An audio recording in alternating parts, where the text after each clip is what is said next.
പ്രിയമുള്ളവരെ, ഇന്ന് നമ്മൾ കേൾക്കാൻ പോകുന്നത് സൗഹൃദത്തെക്കുറിച്ചാണ്.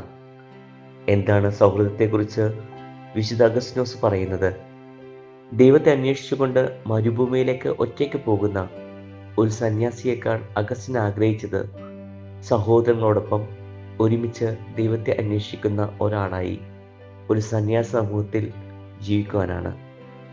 സഹോദരങ്ങളുടെ ആവശ്യങ്ങൾ മറന്നുപോകുന്ന തരത്തിൽ പഠനത്തിലും പ്രാർത്ഥനയിലും പോലും ഒരു അഗസ്റ്റീനിയൻ സഹോദരൻ അർപ്പിതരാകരുതെന്ന് തൻ്റെ സന്യാസികൾക്ക് സിറ്റി ഓഫ് ഗോഡ് എന്ന പുസ്തകത്തിൽ 14-ാം അധ്യായത്തിൽ അദ്ദേഹം ഒരു മുന്നറിയിപ്പ് നൽകുന്നു.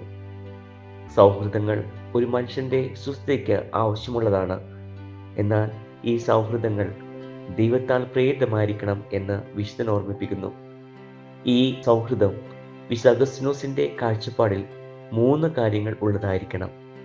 അവിടുന്ന് ആവശ്യപ്പെടുന്ന 3 കാര്യങ്ങൾ: ഒന്നാമത്തേത് സ്നേഹം ആയിരിക്കണം, രണ്ടാമത്തേത് ഹൃദയത്തിൻ്റെ ഐക്യം ആയിരിക്കണം, മൂന്നാമത്തേത് പരസ്പരമുള്ള പങ്കുവയ്ക്കലായിരിക്കണം.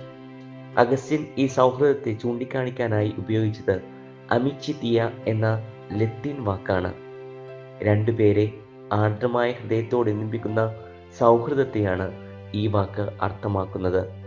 ഇത് ഒരുങ്ങിയ ചിന്താഗതിയുള്ള സൗഹൃദമല്ല, മറിച്ച് സ്നേഹവും കരുണയും ആവശ്യമുള്ള എല്ലാവരെയും ഒരുമിച്ച് ചേർക്കുന്ന സൗഹൃദമാണ്. മറ്റൊന്നുകൂടി അഗസ്റ്റിനെ തൻ്റെ കൂട്ടുകാർക്കായി കൂട്ടിച്ചേർക്കുന്നു. എല്ലാ സൗഹൃദങ്ങളിലെയും ഉടയോൻ ദൈവമായിരിക്കണം. അത് നിയന്ത്രിക്കേണ്ടതും ദൈവമായിരിക്കണം. അതിനെ രൂപപ്പെടുത്തേണ്ടതും ദൈവം തന്നെയായിരിക്കണം.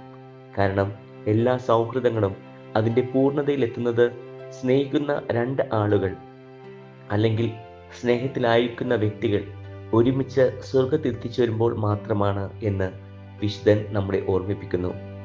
എല്ലാ സൗഹൃദങ്ങളും നല്ല സൗഹൃദങ്ങളായി മാറുന്നത് സൗഹൃദത്തിൽ അകപ്പെട്ടിരിക്കുന്ന ആളുകൾ ഒരുമിച്ച് ചിന്തയിലൂടെയും വാക്കിലൂടെയും പ്രവൃത്തിയിലൂടെയും സ്വർഗത്തിലേക്ക് ഒരുമിച്ച് പ്രവേശിക്കുമ്പോഴാണ്. അല്ലാത്ത സൗഹൃദങ്ങളെ സൗഹൃദങ്ങൾ എന്ന് വിളിക്കുവാൻ അഗസ്റ്റിനോസ് പുണ്യവാളൻ ഒരിക്കലും ആഗ്രഹിക്കുന്നില്ല. ആമേൻ.